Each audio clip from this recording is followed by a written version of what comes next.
वलायत में रहता है जी। वापस आते ही मिलने चला आया। पढ़ लिख के बड़ा अफसर बन गया जी। मुझे लेने आया साहब जी। कहता तेरे सारे कागजात रेडी करके पासपोर्ट बनवा के तुझे साथ लेने आया हूँ। और इधर मेरी अम्मा के नाम पर लंगर खोलना चाहता है जी।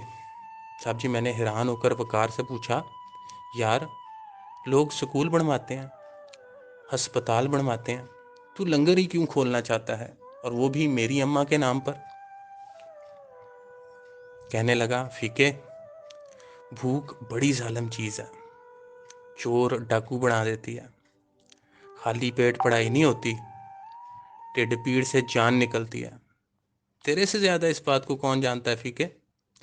सारे आंखें पढ़ने वाले नहीं होते, और ना ही तेरे वर्गे भरम रखने वाले। फिर कहने लगा, यार फीके, तुझे आज एक बात बताऊं? चलिया, मैं सब जानता हूं।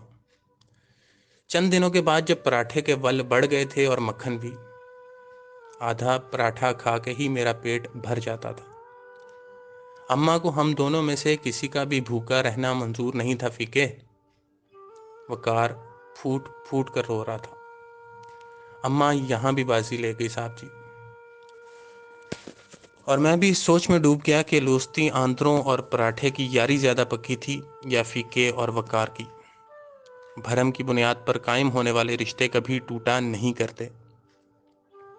फीका कह रहा था, मुझे अम्मा की वो बात आज भी याद है साहब जी। उसने कहा था, ममता तो वखरी वखरी नहीं होती फीके, माएँ वक्खो वक् हुई तो क्या।